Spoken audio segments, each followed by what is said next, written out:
Hello students, आज हम देखने वाले हैं one of the important topics of rotational motion, that is moment of inertia. अभी मोमेंट ऑफ इनर्शिया कुछ ऐसा लग रहा है कि जाना पहचाना वर्ड है ना। इनर्शिया जाना पहचाना मतलब शब्द है, ऐसा वर्ड है जो जाना पहचाना है। इनर्शिया आपने पढ़ा होगा न्यूटन फर्स्ट लॉ में, है ना, कि जो न्यूटन फर्स्ट लॉ को यही तो कहते हैं लॉ ऑफ इनर्शिया, है ना। कोई बॉडी अपने स्टेट ऑफ मोशन को चेंज नहीं होने देता है जब तक कि कोई उस पर एक्सटर्नल फोर्स ना लगे। वैसे ही जो मोमेंट ऑफ इनर्शिया है इसको बोलते हैं mass moment of inertia, also called as mass moment of inertia.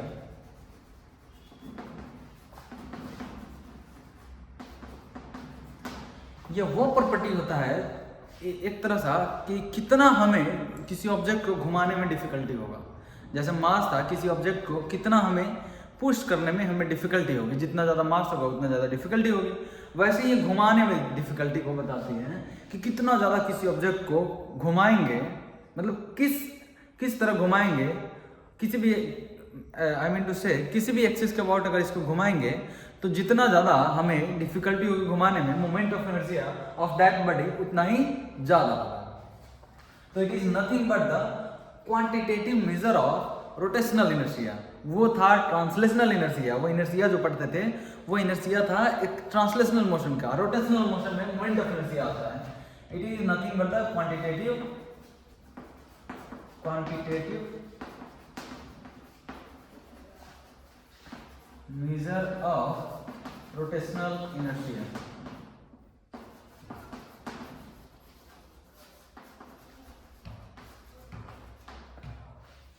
कि किसी बॉडी को कितना हमें डिफिकल्टी होगी, कितना डिफिकल्टी फील होगी रोटेट कराने में, घुमाने में। It is the measure of the property bye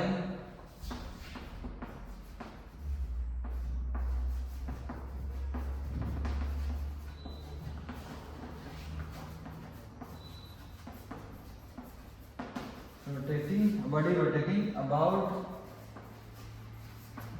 an axis opposes any change in its state of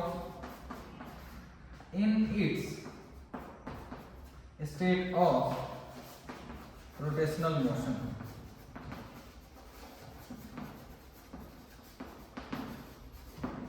कि यह ऐसा प्रॉपर्टी होता है कि कोई ऑब्जेक्ट अपने रोटेशन को अब कितना अपोज कर रहा है, अपने जो रोटेशन है, जिस भी स्पीड से वो एंगुलर, जिस भी एंगुलर वेलोसिटी से वो रोटेट हो रहा है, वो अपने जो रोटेटिंग इनर्शिया है उसको अपोज करेगा। लाइक कि दो व्हील है, एक जैसे आप देखे होंगे कि जो मशीन्स वगैरह होता है, मैकेनिकल मशीन्स बड़े बड़े, उसमें एक ऐसे होता है लगा हुआ रहता है ऐसा व्हील्स। तो वो जितना मोटा होगा, उसमें जितना ज़्यादा मास होगा, उसको रोकना उतना ही डिफिकल्ट होगा, और जितना पतला होगा उसको उतना ही इजीली हम रोक सकते हैं, क्योंकि वो अपने इनर्शियल प्रॉपर्टी की वजह से, मोमेंट ऑफ इनर्शिया की वजह से उसको रोकना उतना ही हमें डिफिकल्ट होगा, क्योंकि वो उसको अपोज करेगा अपने चेंजेस स्टेट ऑफ रोटेशन को। जिस स्पीड से वो रोटेट कर रहा है उसी स्पीड में वो रोटेट होना चाहेगा, अपोज करेगा। अगर हम कोई भी चेंजर लाना चाहते हैं तो वो चेंजेस लाने नहीं देगा, है ना, रेसिस्ट करेगा। ओके, सो जैसा कि मैंने बताया कि मोमेंट ऑफ इनर्शिया एक क्वांटिटेटिव मेजर होता है, किसी ऑब्जेक्ट को कितना घुमाने में डिफिकल्टी होगी। दूसरे तरह से मैं ऐसे भी दिखा दिया कि वो अपने स्टेट ऑफ मोशन को रोटेट करने से अपोज करता है ना, चेंज करने से अपोज करता है, सॉरी। ओके, सो जैसे if we talk about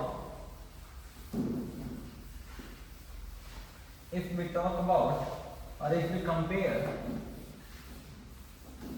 the linear variables with angular variables, that is जो ट्रांसलेशनल मोशन में पढ़े हैं वो रोटेशनल मोशन के वेरिएबल्स अगर कंपेयर करें तो ट्रांसलेशनल मोशन में हमने पढ़ा था डिस्प्लेसमेंट, है ना, और रोटेशनल मोशन में हमने डिस्प्लेसमेंट एंगुलर डिस्प्लेसमेंट पढ़ा थीटा।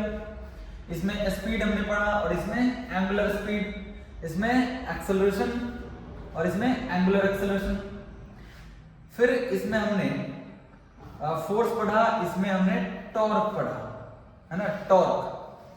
अब देखो ये फोर्स होता है मास इनटू एक्सेलरेशन, है ना, F is equal to m into A, और दोनों तरफ अगर r से मल्टीप्लाई करते हैं F R is equal to alpha m R M into A, है ना। याद करो relation between acceleration and alpha is R alpha.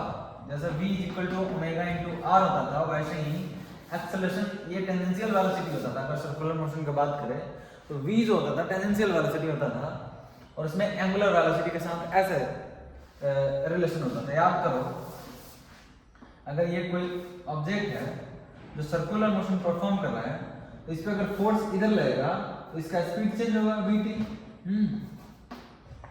vt change होगा। तो यहाँ देखो एंगुलर वेलोसिटी कुछ इस तरह से रिलेटेड था, vt is equal to omega into R, और a रिलेटेड था, इसको हम फर्दर डिफरेंशिएट करेंगे, रेडियस तो सेम ही रहेगा, तो अगर डिफरेंशिएट करेंगे तो आएगा dv upon dt is equal to a, और r के r नहीं रह जाएगा, as it is d omega upon dt alpha आ जाएगा, है ना। तो यहाँ से अगर दोनों तरफ r से मल्टीप्लाई किए तो r इंटू f यहाँ पे परपेंडिकुलर होगा, क्योंकि ये टेंजेंट के लॉन्ग है और ये रेडियस सब टुवर्ड द सेंटर है, और ये परपेंडिकुलर है सर्कमफ्रेंस पे, ये 90 डिग्री एंगल बनाता है। तो ये r f sin theta sin 90 हो जाएगा, तो r इंटू f हो जाएगा, और यहाँ से a को लिख सकते हैं अल्फा इंटू r। तो यहाँ से ये r इंटू f होता है torque, which is r into r square, तो m r square into alpha. और यहाँ से ध्यान से देखो tau is equal to m r square को हमने एक नया टर्म दे दिया I इंटू अल्फा, और ये I he moment of inertia है। I क्या है? मोमेंट ऑफ इनर्शिया है। तो जो रोल प्ले मास करता था F is equal to ma, वही यहाँ पे रोल, ये देखोगे टॉर्क यहाँ पे रोल प्ले कर रहा है moment of inertia. Force role play, torque role play करता था फोर्स का, एंगुलर एक्सेलरेशन, लीनियर एक्सेलरेशन का, वेलोसिटी, एंगुलर वेलोसिटी का रोल प्ले कर रहा है ना। ये देखो ऐसे, ये इसका रोल प्ले कर रहा है, ये इसका रोल प्ले कर रहा है, ये इसका, और मास का कौन कर रहा है? मास का रोल प्ले कर रहा है मोमेंट ऑफ इनर्शिया, है ना। ओके, अब देखते हैं कि मोमेंट ऑफ इनर्शिया आखिर कैलकुलेट कैसे करते हैं किसी ऑब्जेक्ट का, है ना। तो मोमेंट ऑफ इनर्शिया किसी ऑब्जेक्ट का कैसे कैलकुलेट करते हैं? यह है axis of rotation, AOR short में बोलते हैं एक्सिस ऑफ रोटेशन। मान लो कि ये x डैश एक्सिस है, और ये है एक ऑब्जेक्ट है जो r डिस्टेंस पे मास m है, एक सर्कल में, हॉरिजॉन्टल सर्कल में ऐसे रोटेट हो रहा है, ऐसे रिवॉल्व कर रहा है। तो इसका मोमेंट ऑफ इनर्शिया अगर I लिखना होगा हमें, तो कुछ इस तरह लिखेंगे, I x डैश का मतलब है moment of inertia about x dash axis, axis of rotation ये है। तो यहां से आ जाएगा m इंटू आर स्क्वायर, ऐसे लिखते हैं moment of inertia mass into perpendicular distance के स्क्वायर, है ना। Moment of inertia is nothing but the mass into perpendicular distance का प्रोडक्ट, परपेंडिकुलर डिस्टेंस के स्क्वायर का प्रोडक्ट। ओके, तो अगर हम बोले कि इसका कैलकुलेट करके दिखाओ मोमेंट ऑफ इनर्शिया, यह एक्सिस ऑफ रोटेशन और एक ऑब्जेक्ट है जो स्ट्रिंग से ऐसे टाइड है, और ये हॉरिजॉन्टल सर्कल में ऐसे मोशन परफॉर्म कर रहा है, ऐसे थीटा एंगल में बना करके। ये मान लो लेंथ ऑफ द स्ट्रिंग है L, और ये मास ऑफ द ऑब्जेक्ट है m। अब मैंने क्या बताया कि मोमेंट ऑफ इनर्शिया जो होता है, ये प्रोडक्ट होता है मास का, मास इनटू परपेंडिकुलर डिस्टेंस का।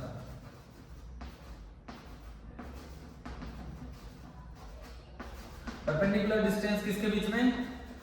मास का perpendicular distance between mass and axis of rotation, ये दोनों के बीच का परपेंडिकुलर डिस्टेंस का स्क्वायर होता है।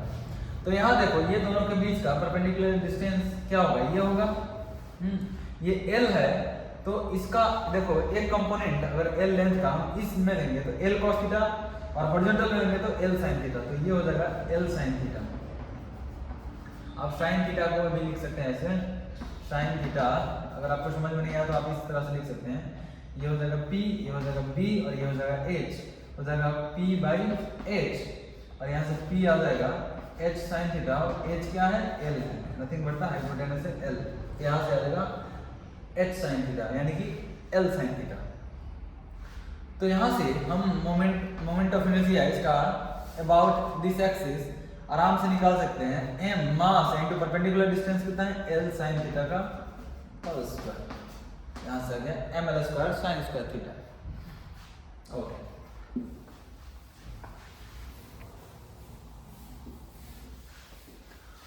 अब अगर हमें मोमेंट ऑफ इनर्शिया निकालना होगा इन नंबर ऑफ डिस्क्रीट पार्टिकल्स का, इन नंबर ऑफ डिस्क्रीट पार्टिकल्स का, फॉर एग्जांपल ये एक ऑब्जेक्ट है m1 जो कि r1 डिस्टेंस पे है, m2 जो कि r2 डिस्टेंस पे है, एंड सो ऑन, m3 है r3 डिस्टेंस पे। ये है एक्सिस ऑफ रोटेशन AOR, इस एक्सिस के अबाउट ऑल थ्री रोटेट हो रहा है। तो इस केस में मोमेंट ऑफ इनर्शिया कैसे लिखेंगे, देखो मोमेंट ऑफ इनर्शिया को डायरेक्टली ऐड अप कर सकते हैं अगर वो मेजर हो रहा है with respect to same axis of rotation. अगर सेम एक्सिस ऑफ रोटेशन से मेजर करना है मोमेंट ऑफ इनर्शिया को तो डायरेक्टली हम ऐड अप कर सकते हैं। तो यहाँ से I हो जाएगा I1 plus I2 plus I3, I1 इसके वजह से, I2 इसके वजह से, I3 इसके वजह से, तो M1 R1 square plus M2 R2 square plus M3 R3 square. यहाँ से आप क्लियरली देख सकते हैं मास इनटू आर रेडियस का स्क्वायर, परपेंडिकुलर डिस्टेंस का स्क्वायर, ये होता है मोमेंट ऑफ इनर्शिया। इसका यूनिट क्या हो जाएगा, मास का केजी इनटू रेडियस का क्या होता है metre square, R square means metre square. Dimension का बात करें, डायमेंशन का तो केजी का होता है मास और ये मीटर स्क्वायर है यानी कि लेंथ का स्क्वायर, तो एल स्क्वायर, और टी का कोई टर्म नहीं है तो यहाँ पे आ जाएगा T0, ये हो गया डायमेंशन। ओके, एक और चीज आप देख सकते हो, जो मोमेंट ऑफ इनर्शिया का फॉर्मूला है विच इज mr स्क्वायर, ये दो चीज पे यहाँ पर डिपेंड कर रहा है। किस किस चीज पे डिपेंड कर रहा है, सो moment of inertia depends on first mass of rotating body, secondly perpendicular distance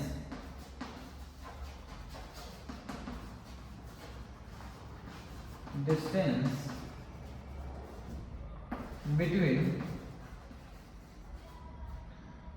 a body and mass and axis of rotation। यहाँ जो मास बेटे, यहाँ जो हम मास कंसीडर कर रहे हैं, ये मास को कंसीडर कर रहे हैं, ये एक पॉइंट मास है, ये एक पॉइंट मास है। पॉइंट मास कहने का मतलब ये जो साइज होगा इस ऑब्जेक्ट का as compare to this distance बहुत छोटा होगा, as compare to this distance ये बहुत छोटा होगा। ओके, तभी हमें कैलकुलेट कर रहे हैं, इसको बोलते हैं डिस्क्रीट पार्टिकल्स। तो यहाँ पे देखोगे कि moment of inertia mr square दो चीज पे डिपेंड कर रहा है, मास पे और ये परपेंडिकुलर डिस्टेंस पे। एक और चीज पे डिस्टेंस डिपेंड करता है, मास डिस्ट्रीब्यूशन पे, मास डिस्ट्रीब्यूशन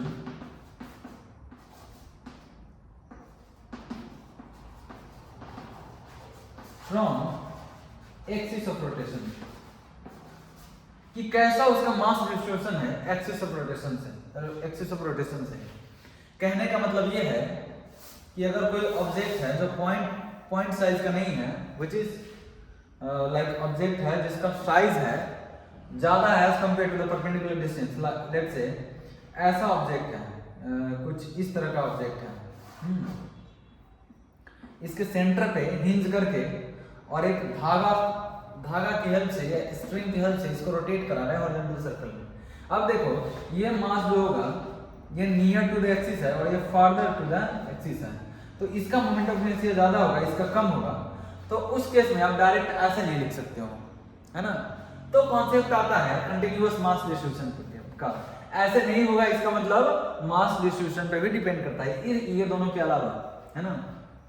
चलो तो अब देखते हैं कंटिन्यूअस बॉडी का कैसे मोमेंट ऑफ इनर्शिया कैलकुलेट करते हैं।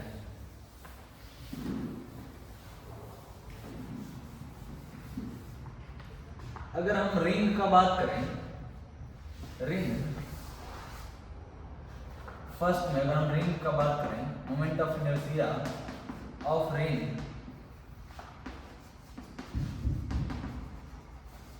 जिसका मास कैपिटल M ले लेते हैं और रेडियस R लेते हैं। रिंग कहने का मतलब है कि इसका जो मास होगा M वो टोटल इसके पेरिफेरी पे डिस्ट्रीब्यूटेड होगा। अब इसका मोमेंट ऑफ इनर्शिया निकालना है अबाउट एन एक्सिस, किस एक्सिस के अबाउट निकालना है, about an axis passing through centre of the ring and perpendicular to this plane of the ring. ये है इसका एक्सिस ऑफ रोटेशन। इसके अबाउट अगर हम मोमेंट ऑफ इनर्शिया निकालना है तो क्या करेंगे, पहले इससे पहले हम आपको एक कॉन्सेप्ट बताते हैं कि कोई भी शेप का एक बॉडी ले लेते हैं, ठीक है, कोई भी शेप का एक बॉडी ले लेते हैं, इसका मोमेंट ऑफ इनर्शिया हमें इस एक्सिस ऑफ रोटेशन के अबाउट हमें निकालना है। तो क्या करेंगे, मोमेंट ऑफ इनर्शिया कैसे निकालेंगे, देखो इसमें अलग अलग पार्ट्स ऑफ द बॉडी अलग अलग डिस्टेंस पे, अगर इस पार्ट का बात करें तो कुछ अलग डिस्टेंस पे है, इस पार्ट का बात करें तो कुछ अलग डिस्टेंस पे है, यहाँ अगर थोड़ा सा मास ले तो ये अलग डिस्टेंस पे है, यानी कि मास एक फिक्स डिस्टेंस पे नहीं है, फिक्स परपेंडिकुलर डिस्टेंस पे नहीं है, इसका मास डिस्ट्रीब्यूटेड है ओवर द साइड, है ना, अलग अलग डिस्टेंस पे। तो इस केस में हम कैसे करेंगे, एक आर डिस्टेंस पे छोटा सा मास कट करेंगे dm, जिसको छोटा सा मास बोलेंगे dm। ये छोटा सा मास का जो मोमेंट ऑफ इनर्शिया होगा ये होगा di इज इक्वल टू छोटा सा मास इनटू परपेंडिकुलर डिस्टेंस के स्क्वायर, तो dm इनटू r स्क्वायर। और अगर टोटल बॉडी का निकालना होगा तो इसी मोमेंट ऑफ इनर्शिया को, छोटा सा मोमेंट ऑफ इनर्शिया को इंटीग्रेट कर देंगे। इंटीग्रेट करने का मतलब है कि अलग अलग डिस्टेंस पे ऐसे ही छोटा छोटा मास काट करके और सबका मोमेंट ऑफ इनर्शिया कैलकुलेट कर लेंगे और सबको अलजेब्रिकली ऐड कर लेंगे। But practically which is not possible कि हम सबको अलजेब्रिकली ऐड कर लेंगे, कितने अलग अलग डिस्टेंस होंगे और कितने ज्यादा काम करना होगा, इसलिए हम कॉन्सेप्ट यूज करते हैं इंटीग्रेशन का, कि integration is the only method we can use to calculate the, यहां से आई हमें आ गया डी आई की जगह पे आर स्क्वायर इंटू डीएम रख दिए, तो moment of inertia of continuous body का इसके हेल्प से हम निकाल लेंगे moment of inertia of continuous body.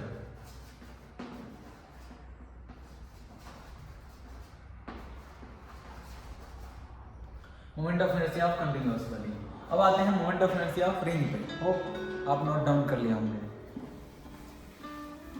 Okay, moment of inertia of ring का बात करें,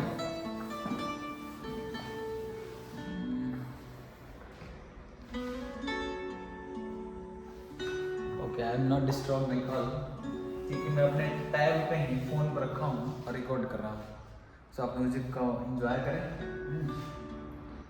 यहाँ पे इस रिंग का बात करें तो रिंग का सारे मास इसके सर्कमफ्रेंस पे डिस्ट्रीब्यूटेड होगा, इसके सर्कमफ्रेंस पे डिस्ट्रीब्यूटेड होगा इसका मास। तो देखोगे कि ये r डिस्टेंस पे छोटा सा मास ले लेंगे dm, जैसे वहां पे छोटा सा मास कट किए थे, देखो कि सारे मास जो है सेम डिस्टेंस पे, फिक्स डिस्टेंस पे डिस्ट्रीब्यूटेड है। तो इस केस में अगर di कैलकुलेट करें तो क्या होगा, dm into r square perpendicular distance के स्क्वायर, छोटा सा मास, ये छोटा सा मास कट कर लिए dm, तो मास इनटू r के स्क्वायर, तो i हो जाएगा integration of di which is integration of r square dm, और r स्क्वायर तो कांस्टेंट है क्योंकि रेडियस कांस्टेंट है, सेम डिस्टेंस पे मास, चाहे यहां पे कट करें, यहां पे कट करें, यहां पे कट करें, every particles of this ring are at the same distance from the axis of rotation, so r is the constant, और dm का इंटीग्रेशन ऐसे छोटे छोटे पार्ट को कट कर करके ऐड करते जाएंगे, तो सारे dm ऐड करेंगे तो हमें m मिल जाएगा, which is R square into M, so moment of inertia of ring आ गया M R square. Isn't it look like कि एक ऑब्जेक्ट को आर डिस्टेंस पे, जो कि मास एम है, पॉइंट ऑब्जेक्ट को आर डिस्टेंस पे रख दी, तो इसका भी मोमेंट ऑफ इनर्शिया इतना ही आता था। अब इससे रिलेट करो, क्या हर एक पार्टिकल सेम डिस्टेंस पे है? तो क्या सारे पार्टिकल्स जो ओवर द रिंग डिस्ट्रीब्यूटेड थे वो एक पॉइंट मास पे रख देंगे, एक सरकमफेरेंस पे एक जगह पे रख दिए और इसका मोमेंट ऑफ इनर्शिया निकाल दो। तो ये सिमेट्री रूल भी यूज कर सकते हैं। अभी बताएंगे इसके एप्लीकेशन में कि अगर बॉडी एक्सिस ऑफ रोटेशन से सिमेट्रिकल है तो हम किस तरह से उसको यूज करके और इजीली मोमेंट ऑफ इनर्शिया निकाल सकते हैं। Again I am getting the call, so please enjoy the music. I can't disturb my video, है ना? Okay. तो अगर डिस्क का बात करें हम, moment of inertia of disc second number पे, moment of inertia of disc,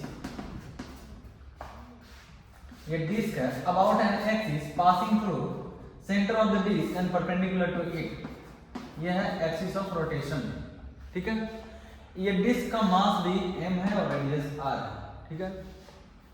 अब इसमें क्या करेंगे, देखोगे कि अलग अलग particles of this disc are at different distance, ring की तरह तो यहाँ केस है नहीं, तो इसमें क्या करेंगे, और एक चीज जो इसका डिस्क होता है एक तरह से प्लेट होता है, प्लेन में मास डिस्ट्रीब्यूटेड होता है, सर्कुलर डिस्क है, तो इसको रिंग से रिलेट करेंगे और ऐसा देखेंगे कि ये छोटे छोटे रिंग्स का, अलग अलग साइज के रिंग्स का कॉम्बिनेशन है। अगर आप डिस्क देखो ये, तो इसमें अलग अलग साइज के रिंग्स को मिलाएंगे तो क्या एक डिस्क हमें नहीं बन जाएगा? अलग अलग रेडियस के रिंग्स को मिलाएंगे तो एक डिस्क ही तो मिलेगा। तो क्यों नहीं एक x डिस्टेंस पे dx थिकनेस का हम रिंग को कट कर लें, dx थिकनेस का हम रिंग को कट कर लिए, तो ये इसको बोलते हैं एलिमेंट्री रिंग। ये रिंग को हम बाहर निकाल लिए जिसका थिकनेस है dx, कितना थिकनेस dx, और रेडियस कितना लिए, x डिस्टेंस पे x ले लिए, है ना। तो अगर इस एलिमेंट्री रिंग का हम मोमेंट ऑफ इनर्शिया निकाल लें और इसको इंटीग्रेट कर दें फ्रॉम यहां से लेकर के x इक्वल टू 0 से लेकर के पूरे रेडियस ऑफ द डिस्क का, तो क्या पूरे डिस्क का मोमेंट ऑफ इनर्शिया हमें नहीं मिल जाएगा? छोटे छोटे रिंग का मोमेंट ऑफ इनर्शिया निकाल करके और ऐड कर देना है, तो छोटे छोटे रिंग का निकाल करके और ऐड करेंगे, यानी कि प्रैक्टिकली तो पॉसिबल नहीं है कि सबको एक एक करके ऐड करें, बट इंटीग्रेशन तो हमारे लिए है ना, एक ऐसा मशीन है जो एक ही बार हमें इंटीग्रेट करके दे देगा। ओके, और रिंग का मोमेंट ऑफ इनर्शिया, लेट से ये छोटा सा जो एलिमेंट्री रिंग है, ये इसको बोलते हैं एलिमेंट्री रिंग।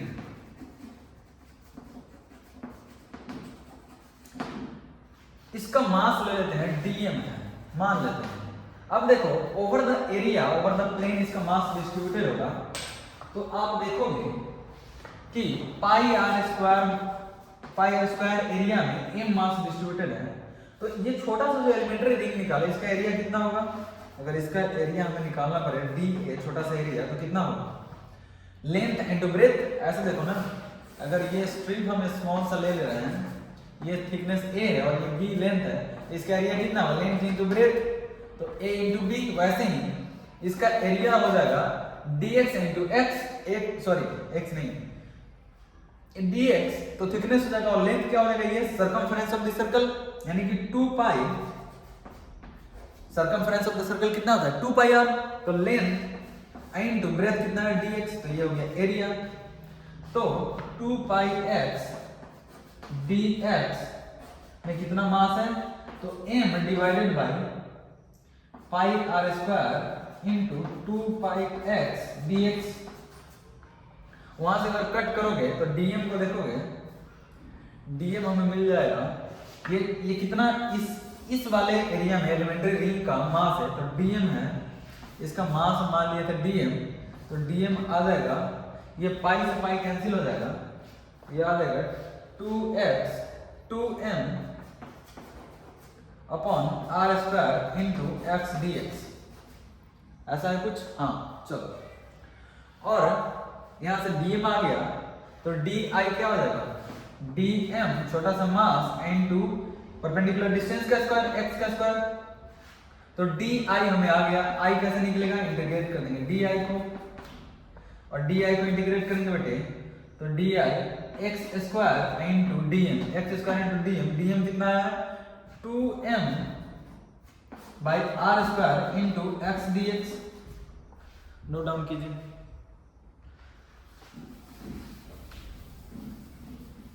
तो मेरे पास इसको मिटाते हैं क्योंकि मेरे पास लिमिटेड स्पेस है। यहां से हमें आ गया I इज इक्वल टू, और रिंग कहां से कहां कट करना है, तो जीरो रेडियस से लेकर के r रेडियस तक का। तो I आ जाएगा, डी आई को इंटीग्रेट करेंगे यानी कि 2m अपन आर स्क्वायर, यहां से देखोगे ये कांस्टेंट है 2m अपन आर स्क्वायर, तो ये इंटीग्रेशन से बाहर आ जाएगा और अंदर बच जाएगा एक्स स्क्वायर इंटू एक्स यानी x cube into D x, limit from 0 to r। Why 0 to r क्योंकि 0 से यहाँ छोटा छोटा रिंग कट करते जाएंगे, 0 रेडियस से लेकर के r रेडियस तक का।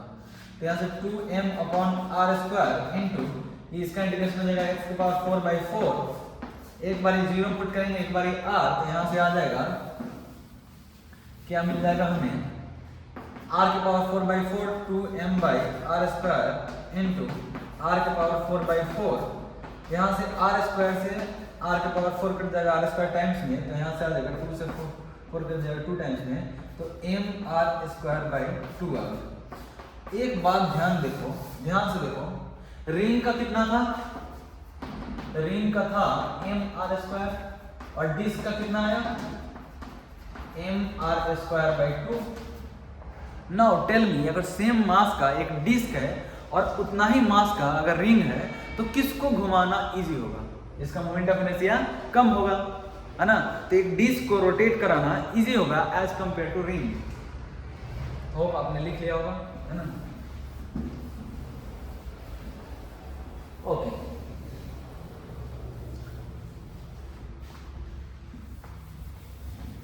अब हम बात करेंगे नेक्स्ट, अगर हमें इस तरह का एक रड दे रखा है तो इसका मोमेंट ऑफ इनर्शिया कैसे निकालेंगे। एक रड है जिसका मास है m और लेंथ है l, m, l, ये है axis of rotation. Axis of rotation is passing through one of the end of the rod and perpendicular to it, है ना। तो इसका मोमेंट ऑफ इनर्शिया कैसे निकालेंगे, अगेन x डिस्टेंस पे जा करके, क्योंकि अलग अलग मास जो होगा इस रड का, अलग अलग पार्टिकल्स अलग अलग डिस्टेंस पे होगा, तो x डिस्टेंस पे जा करके एक छोटा सा dx कट करेंगे जिसका थिकनेस dx होगा। तो टोटल लेंथ में l लेंथ में कितना मास है बेटे m, तो dx लेंथ में कितना आ जाएगा m by l into dx। तो इसका मोमेंट ऑफ इनर्शिया आ जाएगा, अच्छा डी आई अगर हम निकालना है तो d m into x square, ये छोटा सा जो लेंथ होगा इसमें मास मान लेते हैं डी एम, जो कि निकाल चुके हैं कि डी एक्स लेंथ में कितना मास होगा, डी एक्स लेंथ में इतना मास होगा, और इसको डी एम मान लीजिए क्योंकि ये मास है, ये d x is equal to इतना नहीं है, इतना लेंथ में इतना मास है, जैसे एल लेंथ में इतना मास है, ये नहीं कि l is equal to m है ना। इतना लेंथ में इतना मास है जिसको हम डी एम मान लीजिए, छोटा सा mass, D for very small positive quantity, है ना। तो यहाँ से आ गया, और आई कैसे आ जाएगा, ये डी आई को इंटीग्रेट कर देंगे, और डी आई क्या है एक्स स्क्वायर डी एम, और डी एम क्या आ जाते हैं M by L into D X. तो integration of M by L into D X, ये तो डी एम हो गया और एक्स स्क्वायर। अब यहाँ से इसको मिटाते हैं, यहाँ से देखोगे एक्स स्क्वायर तो वेरिएबल है बट एम और एल कांस्टेंट है, तो एम बाई एल बाहर आ जाएगा और एक्स स्क्वायर डी एक्स अंदर बच जाएगा, यहाँ से आ जाएगा m बाई एल। और देखो इसमें कितने ऐसे मास काटेंगे, तो यहाँ पे कट करेंगे, यहाँ पे कट करेंगे, यहाँ पे कट करेंगे अप टू l लेंथ तक, और कहाँ से जीरो रेडियस से लेकर के, जीरो लेंथ से लेकर के यहाँ तक कट करेंगे, तो रेंज हो जाएगा 0 टू l। और एक्स स्क्वायर का डिस्टेंस इंटीग्रेशन हो जाएगा x cube by 3, range limit from 0 to l, यहाँ से आ जाएगा m by L into l cube by 3 minus 0 cube by 3, तो वो तो 0 हो जाएगा, यहाँ से खत्म हो जाएगा एक l से, तो m l स्क्वायर बाई 3 आ जाएगा, कितना आ गया m l स्क्वायर बाई 3। तो याद रखना moment of inertia about an axis passing through one of the end of the rod and perpendicular to it, perpendicular to the length ml square by 3 हो जाएगा। वैसे ही करके आप इसका निकाल लेना।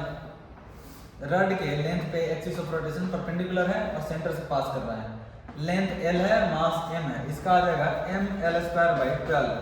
देखो इससे ये कम है, आप निकाल के देखना सेम प्रोसेस से।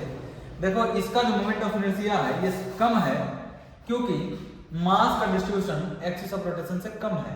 जितना दूरी पे ये है उतना ही दूरी पे ये है। देखो सेम मास डिस्ट्रीब्यूटेड है एक्सिस ऑफ रोटेशन से कम दूरी पे, ये तो ज्यादा दूरी पे चला गया था, l लेंथ पे कुछ मास डिस्ट्रीब्यूटेड है, लेकिन यहाँ l/2 डिस्टेंस पे ही सारा मास l/2 के अंदर ही डिस्ट्रीब्यूटेड है, इससे बियॉन्ड नहीं गया। यहाँ पे तो आगे तक गया है, l/2 है ना, 2l/3 ऐसे करके यहाँ तक गया है। होप अंडरस्टूड है ना। और रड के थ्रू कितना होगा मोमेंट ऑफ इनर्शिया, ऐसे axis through axis of rotation passing through length of the rod. अगर रड के लेंथ से ही एक्सिस पास कर रहा है तो मोमेंट ऑफ इनर्शिया 0 हो जाएगा, क्योंकि एक्सिस ऑफ रोटेशन पे ही मास लाई करेगा और एक्सिस ऑफ रोटेशन पे ही जब मास लाई करेगा तो क्या होगा, और इसका डिस्टेंस 0 हो जाएगा मास का एक्सिस ऑफ रोटेशन से, तो मोमेंट ऑफ इनर्शिया 0 हो जाएगा, क्योंकि मोमेंट ऑफ इनर्शिया होता है mr²। तो यहाँ से r0 है तो मोमेंट ऑफ इनर्शिया भी 0 होगा। ओके, एक और आपके लिए चैलेंज है, अगर आप ऐसा दे दिया कि एक रड है वो कुछ इस तरह से है या कुछ इस तरह से, दोनों सेम ही है, थीटा एंगल वर्टिकल से ऐसे बना रहा है, तो इसका moment of inertia mass m है और लेंथ l है, मोमेंट ऑफ इनर्शिया क्या होगा। एक तो इंटीग्रेशन मेथड x डिस्टेंस पे जा करके dx कट करेंगे है ना, और इस dx में dm मास होगा, dm मास निकालेंगे similar to the previous process, और ये जो डिस्टेंस होगा ये होगा perpendicular distance from axis of rotation, ना कि ये होगा है ना। तो अगर ये a है, x है, तो ये वाला इसका एक कंपोनेंट इधर आ जाएगा x cos थीटा और एक कंपोनेंट ऐसे आएगा x sin थीटा, तो ये हो जाएगा x sin थीटा। ओके, तो यहाँ से हम डायरेक्ट निकाल देंगे। एक तो आप वैसे कर सकते हो, जैसे वन अगर ऐसा था कंडक्टर, इसका लेंथ कैसा आएगा, एक तो वो मेथड कर सकते हो आप जो मैं बताया इंटीग्रेशन से कि ये x sin थीटा आ गया तो di आ जाएगा dm into r square perpendicular distance के स्क्वायर, तो परपेंडिकुलर डिस्टेंस क्या हो जाएगा dm into ये परपेंडिकुलर डिस्टेंस है तो x sin थीटा का स्क्वायर, और यहाँ से आप कैलकुलेट कर लोगे है ना, di को इंटीग्रेट कर दोगे, dm निकाल दोगे प्रीवियस की तरह। दूसरा मेथड ये होगा बेटे कि इसका रड का दो कंपोनेंट ले लो, एक कंपोनेंट इधर होगा और एक कंपोनेंट इधर होगा। ये वाला कंपोनेंट तो एक्सिस पे लाई कर रहा है, एक्सिस पर रोटेशन पे, तो इसका मोमेंट ऑफ इनर्शिया 0 हो जाएगा, और इसका देखो ये इधर की तरफ cos होगा कंपोनेंट और इधर की तरफ sin, तो l sin थीटा। और याद करो रॉड का लेंथ l होता था और मास m, तो मोमेंट ऑफ इनर्शिया होता था ml²/3, तो इसका कितना आ जाएगा मोमेंट ऑफ इनर्शिया m, और l की जगह पे हो जाएगा l sin theta mass into perpendicular distance का square length of the rod का स्क्वायर डिवाइडेड बाय 3, यहां से जाएगा ml² sin square theta divided by 3। इस तरह से हम आराम से कैलकुलेट कर सकते हैं। नेक्स्ट क्लास में हम डिस्कस करेंगे, नेक्स्ट वीडियो में एक हॉलो स्फीयर का कैसे डिराइव करते हैं और सॉलिड स्फीयर का कैसे डिराइव करते हैं, है ना। जैसे रिंग और डिस्क को एक दूसरे के यूज करके डिराइव किया, वैसे ही हॉलो स्फीयर के हेल्प से उसको सॉलिड स्फीयर का डेरिवेशन करेंगे। ओके।